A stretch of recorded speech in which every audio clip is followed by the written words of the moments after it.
Eto, mga kababayan, Lacson, may hinaing dahil kay Bato. Pakinggan natin yung sinasabi ni Lacson.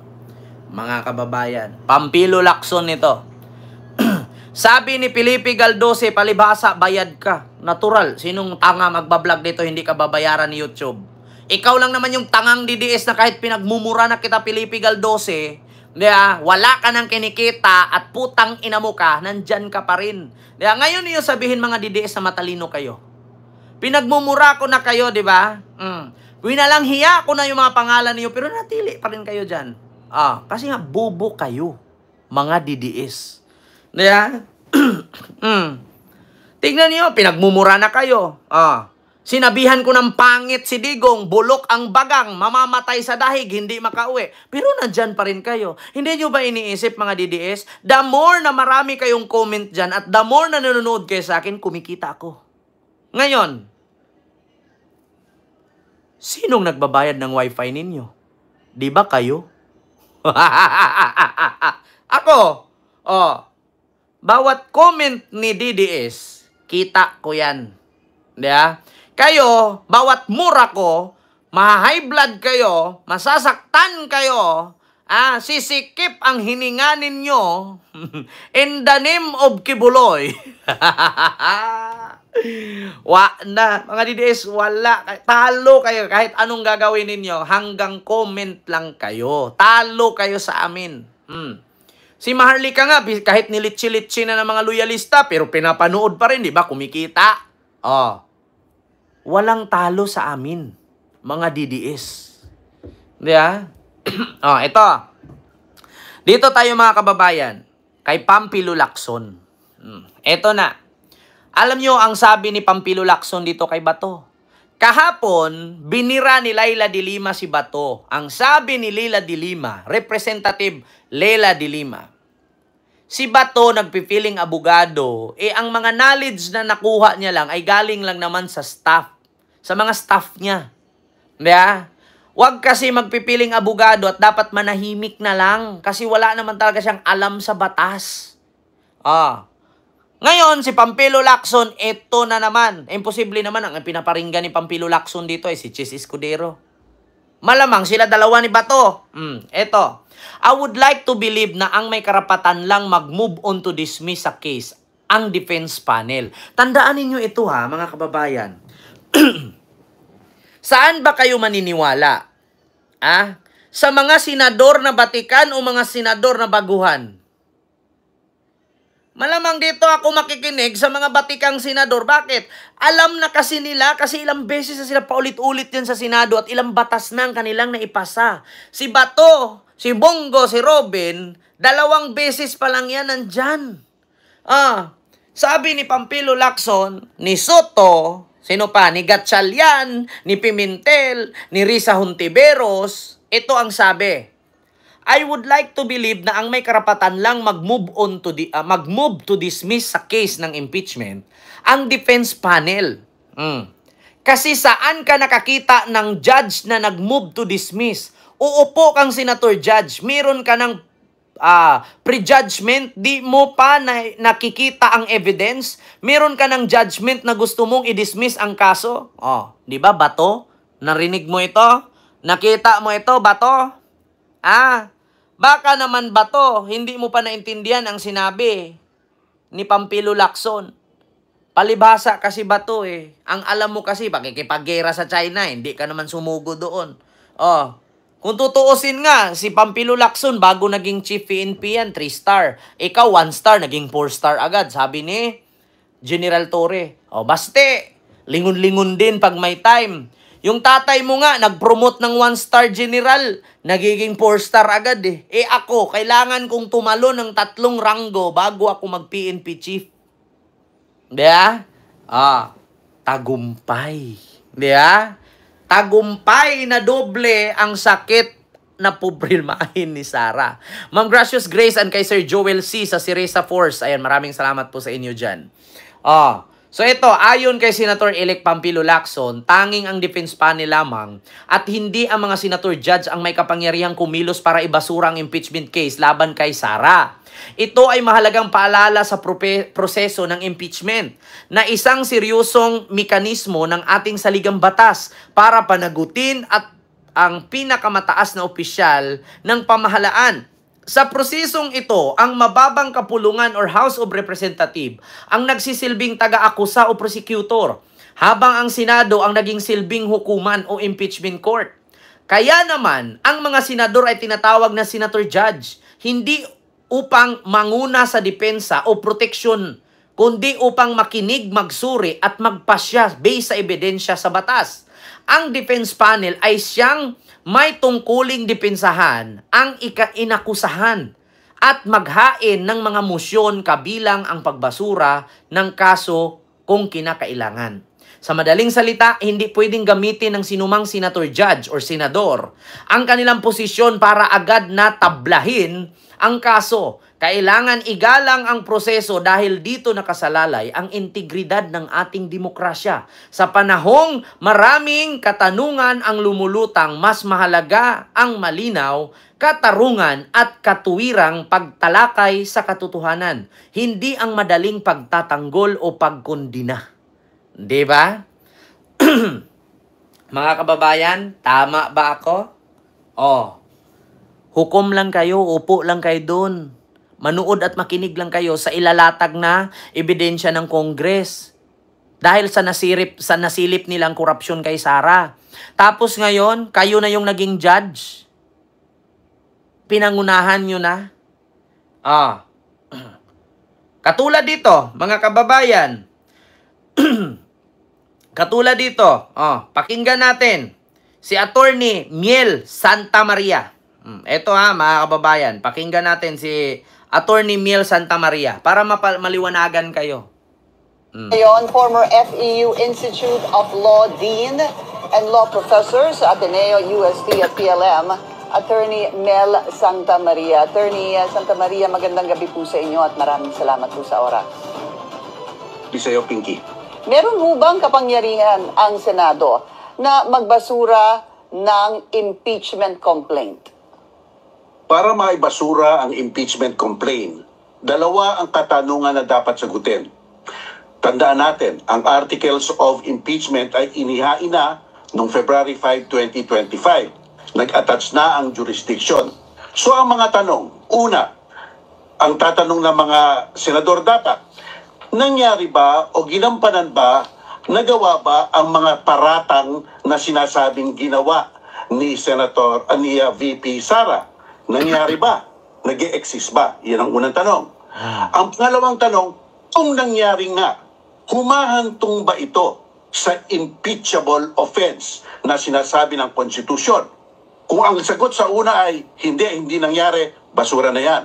Pero kung ang sagot sa una ay oo, nangyari, so ang susunod na tanong, impeachable offense ba ito? At kung ang sagot ay oo, convicted. So, titignan natin yung mga parameters na yon. Hindi kaagad-agad pwedeng ibasura ang inihain ng Articles of Impeachment. Dapat magkaroon ng paglilitis at paghahatol. Kasi sabi ng ating konstitusyon, ang katangi-tanging ahensya ng gobyerno na maglilitis at maghahatol sa isang impeachment ay ang Senado. Dapat gampanan nila yung mga trabaho o tungkulin na iyan bago sila magbasura. Tandaan natin, Pinky, basta sinabi mong to try and decide. To try. Magsusuri ng ebidensya, titignan ng mga testimonya, titignan ng mga koneksyon ito. At pag-decide, sigatol. Kung may ebidensya, convict. Kung walang ebidensya, acquit. Yun po ang attorney, yun po yung talagang nakasaad sa 1987 Constitution na ilang beses na pong pinag-uusapan, article... Diba? Attorney na yan. Professor at den pa. Yun ang totoo, Chis Escudero. Yan ang totoo. Tandaan ninyo din ito sa university. Nagtuturo ito sa mga abogado. Tapos ngayon ginawa ninyo ganyan. Litisin. Sabi nga ni Kiko Pangilinan, kung may ebidensya, conviction. Kung kulang sa ebidensya, acquittal. At sabi naman ni Luke Espiritu, hindi po acquittal ang habol ng mga Duterte sa impeachment. Ang habol nila, mabasura ang impeachment para hindi makalkal at malaman ng taong bayan kung ano ang koneksyon nila sa mga sindikato sa Pilipinas. Yan yung mga drug money, droga, koneksyon sa ganito, koneksyon sa ganyan. Diba? Yun ang totoo. Diba? Tuloy! Section 4, Section 5, Section 6 ng 1987 Constitution. Ito po ang nangyayari po ngayon sa Senado, meron pong, alam niyo naman po ito, yung sinasabing draft resolution na nanggaling mismo sa opisina ni Senator Ronald Bato de la Rosa. Basically, ang sabi po dito, dismiss de facto. Ibig sabihin, kailangan na daw i-dismiss itong kasong to dahil wala na pong oras. Dahil itinakda ang presentation of articles of impeachment ng June 11 and thereafter ang panunumpa ng mga senators bilang senator judges. Ang sabi po dito sa draft resolution, wala na pong oras. At somehow, sa pagkaalala ko po, ay it violated also the right of the respondent for a speedy trial dahil nga sa salitang forthwith. Ano po ang masasabi niyo dito? Unang-una, doon sa violation of speedy trial. Okay? Tandaan natin na madami namang kasong inihain sa Korte Suprema ang sinasakdal. So, hindi mo masasabing nagkaroon ng pagdidelay o pag-aantala sa pagdinig sa kasong ito. At ngalawa, ang proseso ay nangyayari ngayon sa ating senador. Nakikita natin ang bangayan dyan. May puntong isa, may punto dito, so may due process. So, yung deprivation of speedy trial, wala yon. Pwede mo nang itapon yon. Pangalawa, yung sinasabing resolution na ginawa ni Senator Bato, ultra vires yun. Walang base yun. Sapagkat hindi mo makikita sa konstitusyon na pwede silang, by way of resolution, tanggalin na lang ang jurisdiction ng Senado sa impeachment trial. At walang base sapagkat sa mismong rules nila ng impeachment, wala namang ganyan. So, ang tanong ng bayan, saan mo nakukuha ang kakayahan o kapangyarihan na gumawa ng resolution na yan? Wala naman yan sa konstitusyon. Okay, so Bato, narinig mo ba to? Saan ka kumuha ng kapal ng mukha? Saan ka kumuha ng kakayanan? At saan mo yan galing? Iwala naman sa Philippine Constitution yung resolusyon na de facto, impacto, maligno, kamputang inang dipuga ka. Wala yan sa resolusyon, Bato. Narinig mo si Attorney Mel Santa Maria? Saan mo daw yan galing? Saan mo daw yan nakalkal? Sa biringan?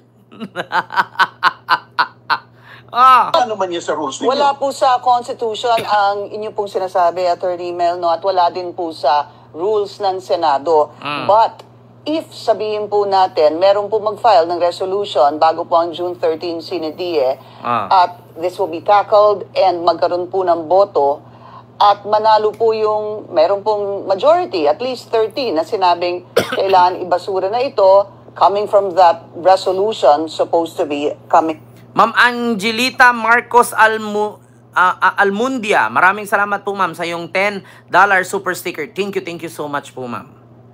From the office of Senator Bato de la Rosa. Ang sabi po ni Senate President Chis Escudero, plenary is supreme. At kung meron pong magtatanong at magko-question dito, ay mag-question na lang daw sa Korte Suprema. Yan na nga ang mangyayari. Sapagkat bilang Senado, pwede nilang gawin ang gusto nilang gawin. Kaya lang ang pinakatanong, ito bang gagawin nila ay ayon sa ating saligang batas? Ito ba ay ayon sa mga limitation na tinatakda ng ating saligang batas?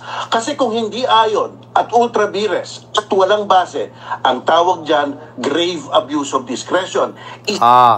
Grave abuse of discretion. Yan din yung sabi ni Attorney Chil Jukno. Halos lahat ng abogado, mga kababayan, kakamping, loyalista at mga bobong DDS. Hindi nyo pa ba naintindihan?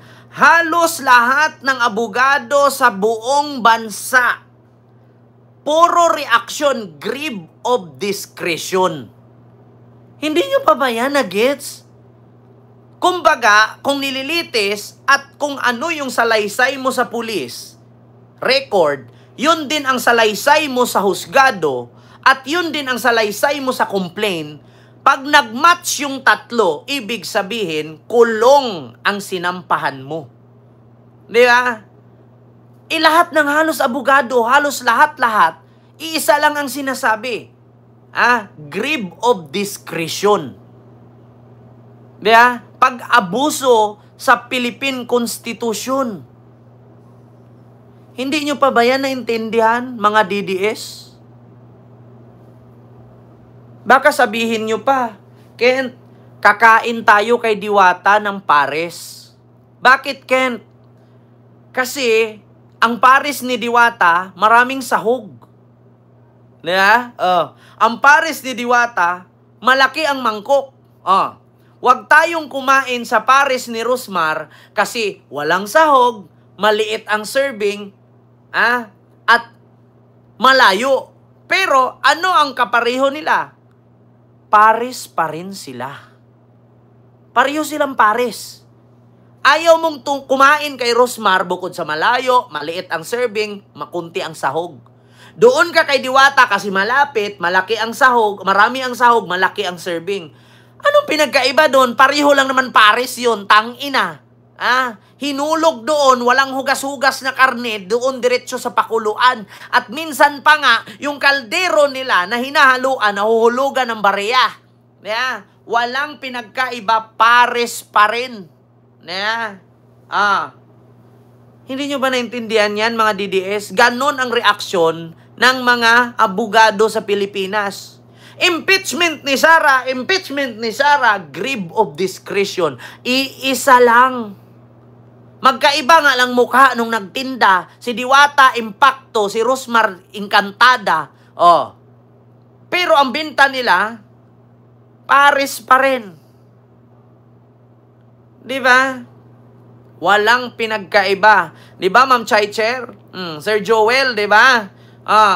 Ganon lang kasimple yan. Alam niyo sa totoo lang mga Pilipino, kung lahat ng sinasabi sa Senado ay Tinagalog, mapapamura kayo. Palibhasa kasi itong mga DDS hindi nakakaintindi ng Ingles. Katulad kay Robin, magpapaliwanag pa. Mga tol, mga kasamaan kong senador tol, ipaliwanag ko lang ayon sa Tagalog para makaintindihan ang lahat tol. Minsan ba, Robin, nag-English ka ba? Ipapaliwanag ko lang tol sa salitang Tagalog para maliwanagan tayong lahat tol. Kailan ka ba nag-English, Robin? May paliwaliwanag ka pa sa Tagalog.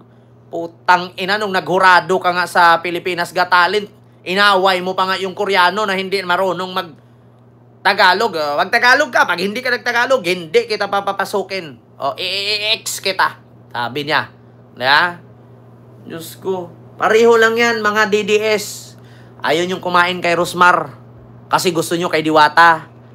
Pero ano ang niluto nila? Pareho lang pares. Diba? Ganun po katanga ang mga DDS, mga kababayan. Kaya minsan, mga kababayan, kung magiging palpak at magkadalitsi-litsi ang ating bansa, kasalanan ng mga DDS yan. Biruin nyo ba naman, sabi ni Panelo, ang Pilipinas ay Duterte country yan. Pero, itong Duterte country, mga bobo at uneducated po talaga sila. Pakinggan ninyo ha. Dito tayo magtapos, mga kababayan, sa sinabi ni Panelo. Ito ha. Panelo to DDS, uneducated. Panilo nagsabi niyan, hindi ako Alam mo yung sa tingin ko si Bam Aquino, so kasi alam mo yung Duterte country talagang maraming blindly, I'm sorry to say, talagang bumoto doon sa 10. Kaya ang taas nila doon sa mga Duterte country. Pero pagdating doon sa iba, na maraming mga grupo ng mga bata na edukado, hindi nakapasa yung marami sa kanila. Dun sa among the Duterte. Yeah. Alam mo, yung Duterte country talaga. Di ba? Yung mga supporter daw ni Duterte, mga blind, mga bulag, mga hindi nakapag-aral. Kaya sila todo suporta doon sa Duterte na nendorso ni Sara kasi mga bobo sila. Nakita mo lang si Ipe doon, umiiyak pag yumakap, durog na durog, iboboto mo na. Nakita mo si Jimmy Bundok doon kumakanta-kanta, iboboto mo na. Pero pagdating sa mga edukadong tao, hindi nila iboboto yung Duterte. Bakit? Pag nanalo yan, mapareho lang yan kay Bato, kay Bongo, kay Ruben. Walang kwenta ang ating saligang batas at ang Senado. Diba? Anong ibig sabihin ni Panilo? Mga uneducated kayo, mga DDS. Diba? Maraming blindly, I'm sorry to say, talagang bumoto doon sa 10. Kaya ang taas nila doon sa mga Duterte country. Pero pagdating doon sa iba, na maraming mga grupo ng mga bata na edukado, hindi nakapasa yung marami sa kanila. Dun sa among the Duterte. Yeah. Alam mo, yung Duterte country talagang maraming blindly, I'm sorry to say, talagang bumoto doon sa 10. Kaya ang taas nila doon sa mga Duterte country. Pero pagdating doon sa iba, na maraming mga grupo ng mga bata na edukado, hindi nakapasa yung marami sa kanila. Dun sa... Diba? May nag-comment, ang dapat daw na pagbigkas, grave abuse of discretion. Re-reactionan mo pa ako, baste, baby. Okay lang sana kung nag-reaction ka sa akin kung hindi ka DDS. Kahit anong reaction mo sa sinasabi ko, DDS ka pa rin. Di ba? Kahit anong paliwanag mo dyan sa grave abuse of discretion, dapat ganyan daw ang bigkas ko. Sir Tommy Hilo po. Kahit naman ano ang ibigkas ko dyan, basti baby, DDS ka pa rin. May magbago ba sa'yo? Pag sinabing DDS, bobo yan, automatic. Kahit anong ibigkas ko dyan, si Robin nga, binoto ninyo, alam yung bobo eh. Tapos ako, re-reactionan mo pa, i-correction mo pa ako? Tang ina mo. Basti, baby, wag ka nang mag-correction sa sasabihin ko. Isa lang ang sasabihin ko. Kahit anong correction mo sa sinasabi ko, hindi mo pa rin yan maintindihan kasi DDS ka. Di ba? Kahit anong i-correction mo sa sinabi ko, kung kulang man ang word yung binigkas ko, walang magbago sa inyo kay DDS kayo. Ang definition ng DDS, bobo, tanga, inutil, uto-uto, mahirap, walang pera, at pangit ang lahi. Yan ang totoo. Hindi nyo nga alam anong meaning ng DDS eh. Davao Death Squad. Sa madaling salita, Davao drug shipment. Tapos sigaw ka ng sigaw, DDS ka, putang ina mo. Nag-DDS ka pa.